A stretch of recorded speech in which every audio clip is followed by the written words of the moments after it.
అంటే నాకు చాలా ఇష్టం. ఎందుకంటే నేను ఇక్కడే పుట్టి పెరిగాను.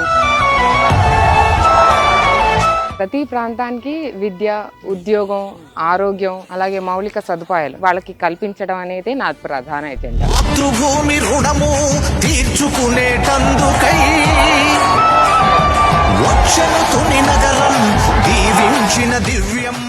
ప్రస్తుతం మనతో పాటు ఉన్నారు తుని అసెంబ్లీ నియోజకవర్గానికి తెలుగుదేశం నుంచి ఎన్నికల బరిలో ఉన్నటువంటి యనమల దివ్య గారు. ఒక్కసారి ఆమెతో మాట్లాడదాం. నమస్తే అండి దివ్య గారు, ఎలా సాగుతోంది ఎలక్షన్ క్యాంపెయిన్? బ్రహ్మాండంగా జరుగుతుంది. అంతేనా? ఒక ఉన్నత విద్యావంతురాలుగా దాదాపు 43 ఏళ్ల తర్వాత ఒక మహిళకి ఇచ్చారు ఇక్కడ సీటు. చాలా గ్రేట్ అండి. అసలు వినటానికే చాలా బాగా అనిపిస్తోంది. ఎందుకంటే మనం ఎప్పుడు చెప్తుంటాం విమెన్ ఎంపవర్మెంట్, మహిళా సాధికారత అని చెప్తుంటాం. ఆ దిశలో భాగంగా ఇవాళ మీకు సీట్ రావడం ఇక్కడ ఎలా అనిపిస్తోంది? మొదటి అయితే బాబు గారికి థ్యాంక్ యూ చెప్పాలి. ఎందుకంటే ఉమెన్ ఎంపవర్మెంట్ ఇచ్చినందుకు. మన కాన్స్టిట్యున్సీలో వచ్చేసి ఉమెన్ ఓటర్స్ ఎక్కువ పురుషుల కన్నా. సో అది మీకు చాలా అడ్వాంటేజ్ అయితే ఇప్పుడు. అది అడ్వాంటేజ్. వాళ్ళ కోసం ఒక ఉమెన్ గా నేను ఏదన్నా చేయగలుగుతానని భరోసా నాకు ఉంది. అది సేమ్ ప్రజలకు కూడా ఉంది. సూపర్. అసలు నాన్నగారు ఎప్పటి నుంచో ఉన్నారు అనుకోండి, మీరు కూడా చాలా సంవత్సరాలుగా ప్రజలతోటి మమేకం అవుతూనే ఉన్నారు. ఎలాంటి సమస్యల మీద దృష్టి సారించబోతున్నారు? ప్రతి ప్రాంతానికి విద్య, ఉద్యోగం, ఆరోగ్యం, అలాగే మౌలిక సదుపాయాలు ఎంతో ఇంపార్టెంట్ ప్రతి ప్రాంతానికి. అందులో తుని అంటే నాకు చాలా ఇష్టం. ఎందుకంటే నేను ఇక్కడే పుట్టి పెరిగాను. మా నానమ్మ తోటి ప్రతి సమ్మర్ ఇక్కడికి వచ్చి ఆడుకోవడం గానీ ఏదైనా.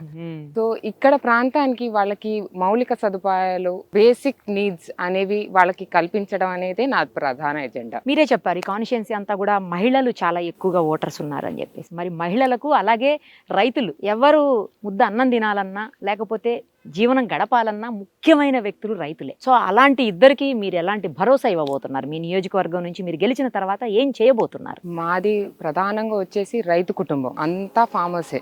అవునా? ఓకే. ఓన్లీ మా ఫాదర్ ఒక్కదే ఎడ్యుకేటెడ్, విద్యావంతులు. అందుకే ఆనాడు ఎన్టీ రామారావు గారు కూడా పిలిచి మరీ సీట్ ఇచ్చారు, ఎడ్యుకేటెడ్ పర్సన్. ఆయన బాగా ఎడ్యుకేటెడ్ ని ఎంకరేజ్ చేసేవాళ్ళు రామారావు గారు. సో మాది రైతు కుటుంబం కాబట్టి చిన్నప్పటి నుంచి వాళ్ళు రైతు పడే కష్టాలన్నీ మాకు అవగాహన ఉంటాయి. వాటి గురించి దగ్గరగా చూస్తుంటాం. రైతులకి నీటి సదుపాయాలు గాని, రైతు భరోసా గాని, వాళ్ళకి బీమా పథకాలు గాని, ఇవన్నీ తప్పకుండా సకాలంలో వారికి అందిస్తాం. అలాగే మహిళలకు సూపర్ 6 పథకాలు ఎలాగో మేనిఫెస్టోలో చాలా వచ్చాయి. 18 ఇయర్స్ 6 భరోసాలు. మహిళలు 18 ఇయర్స్ దాటితే వాళ్ళకు నెలకి 1500 రూపాయలు, అలాగే ఉచిత గ్యాస్ సిలిండర్లు, ఉచిత బస్సు ప్రయాణాలు, ఇలాంటి వాళ్ళకి పెన్షన్ 4000, ఇవన్నీ తప్పకుండా అమలు చేస్తామని మీ ఛానల్ ద్వారా మేము చెప్పుకుంటాం. మరోసారి హామీ ఇస్తున్నారా? మరోసారి హామీ. ఇంకొకటి అండి, తునిలో బేసికల్ గా చాలా రకాలైనటువంటి ఇసుకలు, అలాగే మట్టి, ఇవి దందాలన్నీ ఎక్కువ జరుగుతూ ఉంటాయి అని చెప్తా ఉంటారు. మరి అలాంటి అక్రమాలు లేకపోతే అవినీతి కార్యక్రమాల మీద ఎలా మీరు ఉక్కు పాదం మోపబోతున్నారు రాబోయే రోజుల్లో? అవినీతి అక్రమాలకి తావు లేకుండా చూడడమే ప్రధాన అంశం. మాది ప్రధాన ఎజెండా. అవినీతికి అక్రమాలకి తావు ఉండకూడదు అసలు. ఎందుకంటే నాన్నగారు చేసింది వెరీ క్లీన్ పాలిటిక్స్. ఎగ్జాక్ట్లీ 40 ఏళ్ల నుంచి సేమ్ నేను నాన్నగారు బాటలోనే వెళ్ళి క్లీన్ పాలిటిక్స్. ఎందుకంటే అశోక్ బాబు గారు కూడా చాలా క్లాసిక్ పాలిటిక్స్. నాన్నగారు అశోక్ బాబు గారు చేసిన టైంలో క్లాసిక్ పాలిటిక్స్ ఉండే. అలానే నేను కూడా ఒక తుని ఆడబిడ్డగా తునిలో చూసుకోవాల్సింది అభివృద్ధి, సంక్షేమం, ఇవన్నీ చక్కగా అమలు అవుతాయని నేను మీ ఛానల్ ద్వారా నేను వారికి హామీ ఇస్తున్నాను. సో ఆ రకమైనటువంటి భరోసా కూడా ఇచ్చేసారు ఈ ప్రజలకు. మహిళలకు భరోసా ఇచ్చారు, రైతులకు భరోసా ఇచ్చారు, ఈ అక్రమాలకు సంబంధించిన అక్రమార్కులకు కూడా హెచ్చరిక చేశారు ఒక రకంగా. అంతే. యనమల కుటుంబం అంటేనే నీతి నిజాయితీ ఉన్న కుటుంబం. కరెక్ట్. సో అదే నీతిని, ఎక్కడ అవినీతికి తావులేదు, అదే ఎజెండాని మీరు కూడా కంటిన్యూ చేయబోతున్నారు అనుకోవచ్చా?